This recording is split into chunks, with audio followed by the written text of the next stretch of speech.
If you're talking precision reloading, you want to be here with me at the Reading booth. I'm here with none other than Mr. Robin Sharpless. Lots of new developments this year for 2017. Now, we've got a couple of new cartridges coming out from Nosler, Robin. Absolutely. 22 and 33. What are your thoughts? The 22 looks very, very interesting because we're going to get the kind of performance out of an AR that we've never really seen before. I mean, we're talking about almost 220 Swift type performance coming out of an AR-15 platform.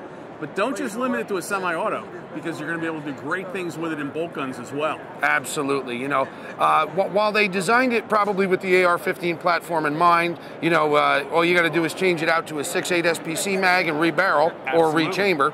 I agree with you. It is going to work very, very well in a bolt gun. Steeper shoulder, which is important. Right. And I understand you guys already have dies ready to roll, ready to go. We've been very fortunate. The folks at Nosler have used us as sort of a developmental partner. Not that we've done the design work, but all along we've worked with them on dies and things when they were doing their development work. We've been able to do that through the whole series of new Nosler cartridges, and they're great folks to work with. And you know, we work hard at doing a good job and keeping our mouths shut and not letting the world know anything when we shouldn't.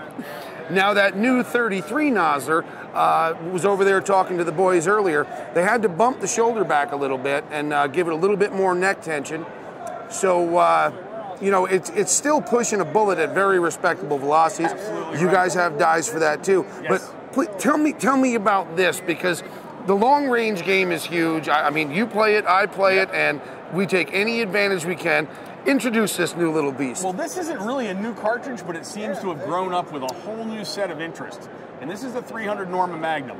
One of the things that's made it very interesting, of course, is the new 215 grain tactical hybrid from Berger. Right, and that's got both a secant and tangent ogive for best engaging the rifling and then the best BC downrange. Absolutely, and you notice that this one seems to be seated particularly long, not deep, to use all the powder capacity that's available. So I mean, the neat part too is we're working off a 338 Lapua case head, so that gives us the ability to rebarrel existing rifles as well. Right.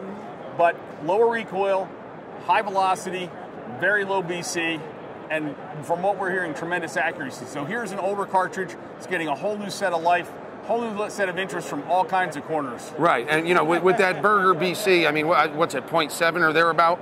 It's got to be up in that range. It's going to be real hard to beat downrange, you know what I mean? Well, you know, and here's just there's a darn sexy bullet, plain and simple.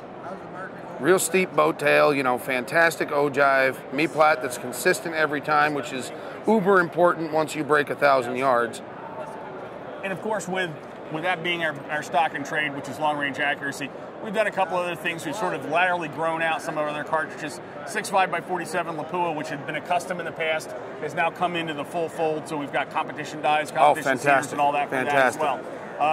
We'll see how that fares against the Creedmoor, particularly with some of the new brass that's coming out for the 6.5 Creedmoor. But it's going to be an interesting thing to watch. It's maybe the Europeans versus the Americans. But there are a number of custom rifle makers building 6.5-47s. Yeah, I was going to say, I think there's enough of a market that's already out there where you can feasibly say we need to, you know, broaden the product line to include that. Right, well, right. We work at responding whenever we see something trending in the marketplace. We try to respond with die sets that work. That's Reading's claim to fame. Well, thank you, sir. Thanks for having us, buddy. If you're talking precision reloading, you want to be including the word Reading in your conversation. You want to know more? Go to gundigest.com.